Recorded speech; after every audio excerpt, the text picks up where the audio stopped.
ಸರ್ಕಾರಿ ಶಾಲೆಯ ಕಡ್ಡಿಯಂತ ಸಮಸ್ಯೆಯನ್ನ ಗುಡ್ಡವಾಗಿಸಿದ್ದು ಯಾರು?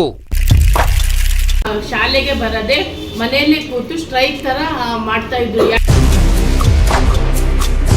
ಸಾಕಷ್ಟು ಹೋರಾಟ ಪ್ರತಿಭಟನೆ ನಡೆದರೂ ನ್ಯಾಯ ಸಿಕ್ಕಿರಲಿಲ್ಲ. ಯಾಕೆ? ಇದು ಸುಮಾರು 2012ರಿಂದ 3 ವರ್ಷ. 6 ವರ್ಷದಿಂದ ನಾವು ಹೋರಾಟ ಮಾಡ್ತಾ ಇರೋದಿದೆ. ಗೃಹ ಸಚಿವರ ತವರು ಕ್ಷೇತ್ರದಲ್ಲಿ ಶಿಕ್ಷಣಕ್ಕಾಗಿ ಇಷ್ಟೊಂದು ತಗಾದೇನಾ? ತುಂಬಾ ಜನ ಇರೋರು ಸರ್. ಇವಾಗ ನಾಳೆ ಮಾತಾಡ್ರಿ, ಆಮೇಲೆ ಬರ್ರಿ, ಬಿಸಿ ಇದ್ದಾರೆ ಕೆಲವರು. ಹೆಸರುಗಳು ಪ್ರಸ್ತಾಪ ಮಾಡೋದು ಬೇಡ.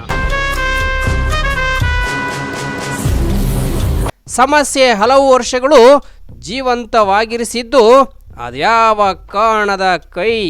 ಒಂದು ಬಲಾಢ್ಯರಿಂದ ಅದು ಮುಚ್ಚೋಗಿರ್ಬೋದು. ಸಚಿವರ ಗಮನಕ್ಕೆ ತಾರದೆ ಮಕ್ಮಲ್ ಟೋಪಿ ಆಟವಾಡಿದ ಮಹಾನುಭಾವರು ಯಾರು?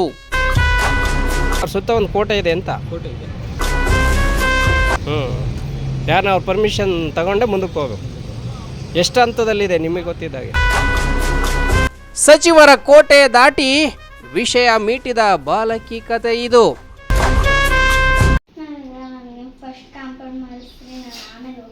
ಇದು ಗೃಹ ಸಚಿವರ ಸುತ್ತಲ ಕೋಟೆ ವಿಷಯ ಕಂಡ್ರೋ. ನಿರೀಕ್ಷಿಸಿ ನಿಮ್ಮ ಬೆಳಗೆರೆ ನ್ಯೂಸ್ನಲ್ಲಿ.